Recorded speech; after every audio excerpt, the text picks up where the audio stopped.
अस्सलाम वालेकुम। Hi guys, how are you? I hope कि आप ठीक होंगे। तो आज ये हमारा थर्ड लेक्चर है, एस्टिमेटिंग में थर्ड लेक्चर है, एस्टिमेट में क्वांटिटीज़ निकालते हुए मटेरियल्स की। तो आज वाले लेक्चर में हम सीखेंगे how to calculate the cement, sand and aggregate and the PCC and RCC work. तो पहले दो लेक्चर में हमने सीखा था how to calculate, first lecture में हमने सीखा था कि how to calculate the bricks in the brick masonry, कि ब्रिक मैसनरी करते हुए हमें कितनी ईंटों की ज़रूरत होगी, कितनी ईंटें रिक्वायर होंगी।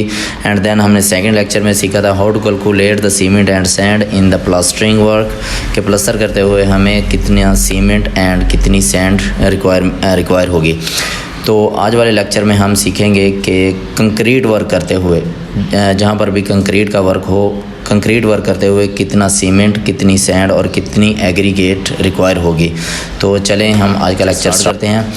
तो ये हमारा एक स्ट्रक्चर है। आरसीसी वर्किंग में डिफरेंट मेंबर्स ऑफ स्ट्रक्चर्स होते हैं, जैसे ये फुटिंग एक अलग मेंबर है, कॉलम एक अलग मेंबर है, इसी तरह ये बीम्स हैं, रूफ्स है, लिंटल है, फ्लोर होता है, इसी तरह फ्लोरिंग में आरसीसी पीसीसी वर्क होता है। तो इसी तरह बहुत से डिफरेंट और काम भी होते हैं जहाँ पर आरसीसी का और पीसीसी का वर्क होता है। तो कंक्रीट तीन मटेरियल्स का मिक्सचर होता है जिसमें सीमेंट, सैंड एंड एग्रीगेट इस्तेमाल होते हैं। तो चलें हम आज का वर्क स्टार्ट करते हैं। हम अपने फार्मूला शीट की तरफ चलते हैं। तो ये हमारा फार्मूला शीट है। तो इसमें वेट कंक्रीट सबसे पहले है कि quantities of concrete FPS system, ये फार्मूलाज शीट मैंने बनाई हुई है। आपने जस्ट जो टेक्निकल बंदे हैं वो ये फार्मूलाज कैसे पुट किए हों वो तो समझ लेंगे। जो नॉन टेक्निकल है, जो जिनकी फील्ड सिविल फील्ड से रिलेटेड नहीं है, उनकी कोई और फील्ड है लेकिन एक्सेल, पावर पॉइंट और वर्ड का काम जानते हैं, तो वो जस्ट यहाँ पे ये येलो कलर किया हुआ है, वहाँ पे आपने इंट्रीज चेंज करनी है। जैसे ये रेशो है, रेशो आपने कौन सी रेशो रखनी है, 1:4 है, 1:36 है, 1:48 है, जो भी आपकी रेशो है वो रेशो चेंज करनी है। और जस्ट आपने लेंथ, ब्रेथ और हाइट चेंज करनी है। तो आपको ये सारा आगे कैलकुलेट मटेरियल्स, सीमेंट कितना यूज़ हो रहा है, सैंड कितनी यूज़ हो रही है, एग्रीगेट कितनी यूज़ हो रही है, वो खुद ब खुद आपको निकाल देगा ये फार्मूला शीट। तो ये फर्स्ट पे है अब हमारी रेशो बहुत ज़्यादा कंसीडरेबल होती है कंक्रीट का काम करते हुए, क्योंकि रेशो ही डिपेंड करती है आपकी स्ट्रेंथ पे। जैसे ये एक आपको पिक्चर के थ्रू आपको समझाता हूँ कि हमारे पाकिस्तान में, हमारे कंट्रीज़ में ये कंक्रीट की रेशो के हिसाब से कंक्रीट को जाना जाता है। जैसे 1:4, 1:36, 1:48। अगर साइट पे हमें पूछा जाए कि कौन सी रेशो इस्तेमाल हो रही है, कौन सी रेशो की कंक्रीट यूज़ हो रही है, तो हम कहते हैं 1:4, 1:36, 1:48। लेकिन अब्रॉड कंट्री में, यूरोप कंट्रीज़ में ये ग्रेड के नाम से कंक्रीट को जाता है कि कौन सी कंक्रीट यूज़ हो रही है। M5 है, M7.5 है, M10 है, M15, M20 है। जैसे जैसे ग्रेड इंक्रीज़ करता जाता है वैसे वैसे कंक्रीट की स्ट्रेंथ भी इंक्रीज़ कर दी जाती है, बढ़ती जाती है। जैसे ये M15 है, 1:4 की है, इसकी जो स्ट्रेंथ होती है ये 15 मेगा पास्कल होती है, और पीएसआई में इसकी स्ट्रेंथ होती है 2175।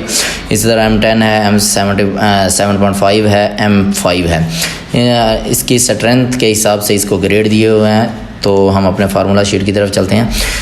तो ये रेशो की मेरे ख्याल में रेशो की आपको समझ बेहतर तरीके से आ गई होगी। अभी हम यूनिट की तरफ चलते हैं कि अगर तो फॉर एग्जांपल हमारे पास कोई कंक्रीट वर्क ऐसा है जिसकी लेंथ है, ब्रेथ है और हाइट है।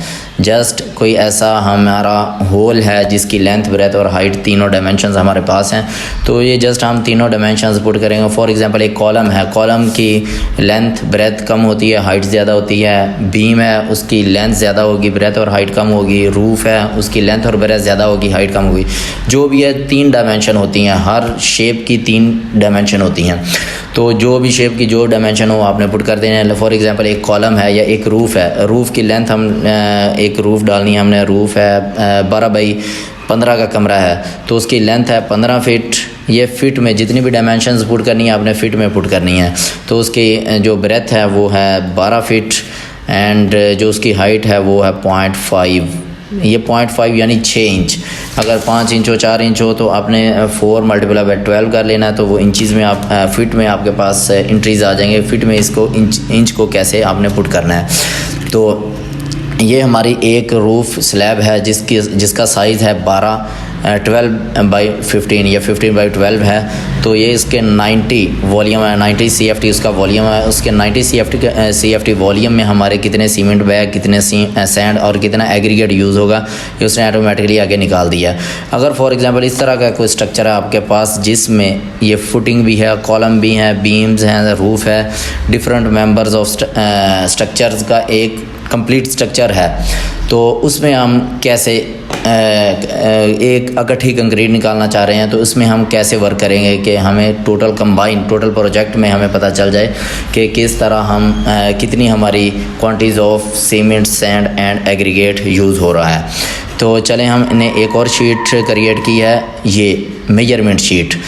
तो इसमें ये वर्क है, डिस्क्रिप्शन में ये वर्क है, हमने कॉलम पहला दे दिया कंक्रीट वर्क का। कंक्रीट वर्क में ये लेंथ, ब्रेथ एंड हाइट है। जो भी कॉलम आपके पास जो भी मेंबर्स आते जाएंगे उन मेंबर्स के अलग अलग आप डायमेंशंस पुट करते जाएंगे। एंड में टोटल को सम करके उसको वॉल्यूम वाले ये सेल में इंट्रीज, ये वॉल्यूम वाले सेल में, ये वॉल्यूम वाला सेल है, यहाँ पर पुट करेंगे तो हमारा automatically quantities of cement, sand and aggregate वो खुद ही मेजर कर देगा। चलें तो हम वर्क स्टार्ट करते हैं कि किस तरह हम अलग अलग मेंबर्स के डायमेंशंस को पुट करें। तो ये फॉर एग्जांपल इसके टॉप व्यू में हम चले जाते हैं। टॉप व्यू से हमें ये फुटिंग, ये बेसिकली ये वाली फुटिंग थी, एक मिनट सॉरी, ये वाली फुटिंग है। फुटिंग की डायमेंशंस को हम टॉप व्यू में देख लेते हैं। इसकी हाइट तकरीबन 18 इंच है। तो इसकी जो ये वाली है साइज़, इसका साइज़ को हम मेजर कर लेते हैं। सॉरी, साइज़ मेजर कर लेना था पहले। ये है 3 फीट 3 फीट बाई 3 फीट की ये एक फुटिंग है, जिसका हमने टोटल फुटिंग कितनी है 3 and 3 6 और 6 और 6 12 और 6 18, ये टोटल फुटिंग है 18 हमारे पास। एक फुटिंग का हम यहाँ पर सबसे पहले हम कॉलम में लिखते हैं फुटिंग। ये हमने रेफरेंस के तौर पर हमने एक हेडिंग रेफरेंस पॉइंट दे दिया, उसका रेफरेंस नेम दे दिया। तो फुटिंग टोटल हमारे पास है 18 नंबर ऑफ फुटिंग है। आगे लेंथ कितनी है 3 फीट, ब्रेथ कितनी है 3 फीट एंड हाइट है 18 इंच यानी 1.5 फीट। 18 इंच को 1.5 फीट लिखेंगे तो ये टोटल उसने क्वांटिटी CFT में निकाल दिया। आगे हमारे पास कॉलम है, एक मिनट सॉरी, कॉलम। तो ये हमने रेफरेंस नेम दे दिया उसका। कॉलम हमारे पास 18, अगर फुटिंग है 18 ही कॉलम है। कॉलम का साइज़ है हमारे पास 18 इंच 1.5 यानी 1.5 फीट। 1.5 फीट लेंथ है, 1.5 फीट उसकी ब्रेथ है और हाइट इसकी है 12 फीट यानी 12 फीट इसकी हाइट है। तो ये हमने 12 फीट हाइट दे दिया, तो उसने आगे क्वांटिटीज़ वॉल्यूम निकाल दिया CFT में। इसी तरह ही हमारे पास आगे कौन सा मेंबर आता है, फॉर एग्ज़ाम्पल ये हमारे पास एक बीम है। आगे बीम जो लंटल आ जाए, बीम आ जाए, जो जिसकी डायमेंशन आपके पास आती जाए, जिस मेंबर्स की स्ट्रक्चर में उसकी आपने डायमेंशन पुट करते जाना है। ये हमारे पास एक बीम है, बीम की हमारे पास डायमेंशन है, ये इसकी लटक जो डायमेंशन, लटक की तरफ इसकी 1 फीट लटक है और इसकी लेंथ हमें ये टॉप व्यू से पता चलेगा। लटक सिर्फ फ्रंट व्यू से पता चलता है, एलिवेशन से पता चलता है। बाकी जो ब्रेथ और हाइट का होता है वो उसकी प्लान से पता चला, टॉप व्यू से पता चलता है। तो इसकी लेंथ हम मेजर कर लेते हैं। एक की लेंथ है हमारे पास फॉर एग्ज़ाम्पल ये 23 फीट 6 इंच। 23 फीट 6 इंच एक की हमारे पास लेंथ है। तो टोटल कितने हैं 1 2 3 4 5 6 7 8 9 10 11 12 13 14 15 16 17 18 19 20 21 22 23 24 25 26 एंड 27 हमारे पास बीम है। यहाँ से लेकर यहाँ तक बीम की डायमेंशन है हमारे पास। वो डिफरेंट भी हो सकते हैं, किसी बीम की ज़्यादा हो सकती है, किसी की कम हो सकती है। तो आप रेफरेंस के तौर पर इस जगह पे column 1, column 2, column 3 beam 1, beam 2, beam 3 के नाम से आप रेफरेंस पॉइंट देते हैं। आगे जिसकी सेम डायमेंशंस आ रही हैं वो सेम डायमेंशन वाले को नंबर ऑफ़ बीम्स लिखते जाएँ। जैसे यहाँ पर बीम्स हैं, बीम्स टोटल कितने हमारे पास 27 है। अगर फॉर एग्जांपल 27 में से 7 बीम्स एक डायमेंशन के हैं, जिसकी जो लटक डायमेंशन है वो 1.5 फीट है या 6 इंच है या 9 इंच है, इसकी तो 1 फीट है, तो लेंथ इसकी आ गई है 23.5 फीट यानी 23.5 इंच, सॉरी 23.5 फीट, 23.5 फीट हो गया। और इसकी ब्रेथ है 1 फीट और इसकी हाइट है जो लटक है वो है 1 फीट। तो अगर इसमें लटक की डायमेंशन और है तो वो आपने जितने भी नंबर ऑफ बीम्स हैं एक डायमेंशन के, वो अगर बीम 1, बीम 2, बीम 3 रेफरेंस के तौर पर इसके डिस्क्रिप्शन में आपने रेफरेंस नेम दे देना है, आगे उसके नंबर ऑफ बीम्स लिख देना है, आगे लेंथ ब्रेथ हाइट, वो आपको टोटल निकाल देगा। आगे है हमारे पास रूफ़। ये रूफ़ हमारी है 50 बाई 100 फीट की। तो एक रूफ़ है हमारे पास, लेंथ कितनी है 100 फीट और इसकी ब्रेथ है 50 फीट यानी 50 फीट और हाइट है इसकी 6 इंच। 6 इंच को जब फीट में हम पुट करेंगे तो वो 0.5 फीट लिखा जाएगा। तो ये हमारे पास टोटल इसकी आ गई हैं। आगे जैसे जैसे भी जितने मेंबर्स बढ़ते जाएंगे आप यहाँ पर इंट्रीज़ करते जाएंगे। फ़िलहाल हमारे इस स्ट्रक्चर में यही 4 मेंबर थे, जिसमें फुटिंग थी, कॉलम थे, बीम थे और रूफ थी।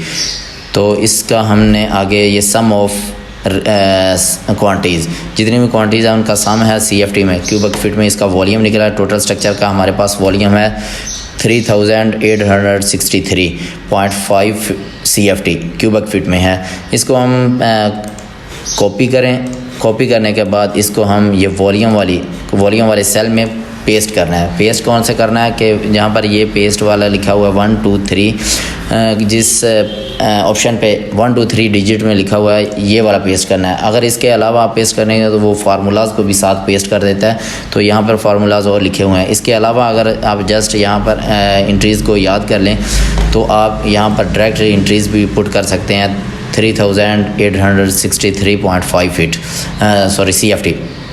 तो ये इसने टोटल स्ट्रक्चर में निकाल दिया है कि सीमेंट बैग कितने यूज़ हो रहे हैं। 680 हमारे सीमेंट बैग यूज़ हो रहे हैं। सैंड कितनी यूज़ हो रही है CFT में, ये सीमेंट बैग नंबर में होता है और सैंड CFT में, एग्रीगेट भी CFT में, यानी क्यूबिक फीट में हमें निकाल देता है।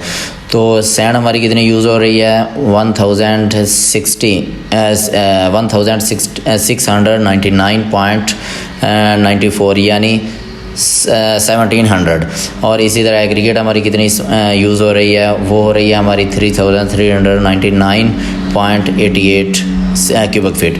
तो इसी तरह हमें ये इसने अलग अलग क्वांटिटीज़ निकाल दी हैं कि हमें सीमेंट कितना इस्तेमाल हो रहा है हमारे प्रोजेक्ट में और सैंड कितनी यूज़ हो रही है, एग्रीगेट कितना यूज़ हो रहा है। इसी तरह ही हमें ये क्वांटिटीज़ तो निकाल दी हैं। अगर हमारे पास मार्केटिंग रेट भी हैं, मार्केट के रेट हैं, यहाँ पर फार्मूलाज लगे हुए हैं मार्केट रेट में। फॉर एग्जांपल ये हमारा एक बैग सीमेंट का, एक बैग की जो प्राइस है वो अगर 500 है, 550 है, 600 है, 620 है, जितनी भी है वो मार्केटिंग रेट के मुताबिक आपने जस्ट यहाँ पर रेट पुट करना है। अगर फॉर एग्जांपल 620 है तो आपने 620 एंट्री पुट करनी है रुपीज़ में, तो ये आपको टोटली उसकी कॉस्ट निकाल देगा, कितना हमारा सीमेंट यूज़ होगा, कितने पैसों का हमारा सीमेंट यूज़ होगा, कितनी अमाउंट का सीमेंट लगेगा। आगे सैंड का, सैंड की हमारे हर एरिया में डिफरेंट रेट होता है। बाज़ एरिया में क्यूबिक फीट में हमें सैंड रिक्वायर होती है, बाज़ एरिया में डंपर के हिसाब से, कोई ट्राली के हिसाब से हमें सैंड मिल जाती है।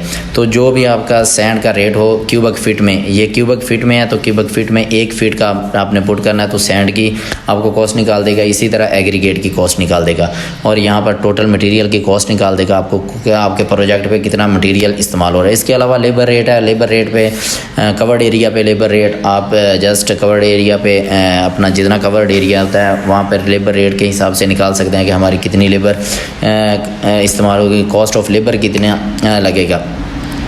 तो इस तरह मटेरियल और कॉस्ट ऑफ लेबर को सम करके आप मालूम कर सकते हैं कि हमारा प्रोजेक्ट की टोटल कॉस्ट कितनी आएगी।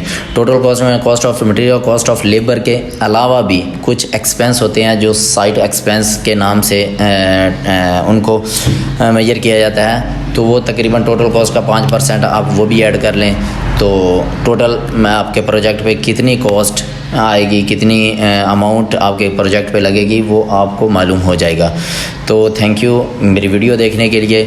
तो मेरी वीडियो को आप लाइक करें, शेयर करें। अगर किसी बात की कन्फ्यूजन हो, तो कोई बात समझ ना आई हो, तो किसी बात का पूछना हो, तो वो कमेंट बॉक्स में आप कमेंट कर सकते हैं। तो मेरे चैनल को शेयर करें, दूसरे दोस्तों के साथ भी शेयर करें। जो भी आपके पास स्किल्स हैं उनको कोशिश करें कि आप डेवलप करें, ताकि आपकी स्किल से दूसरे लोग भी बेनिफिट हासिल कर सकें। Thank you for watching. Okay, अल्लाह हाफिज़।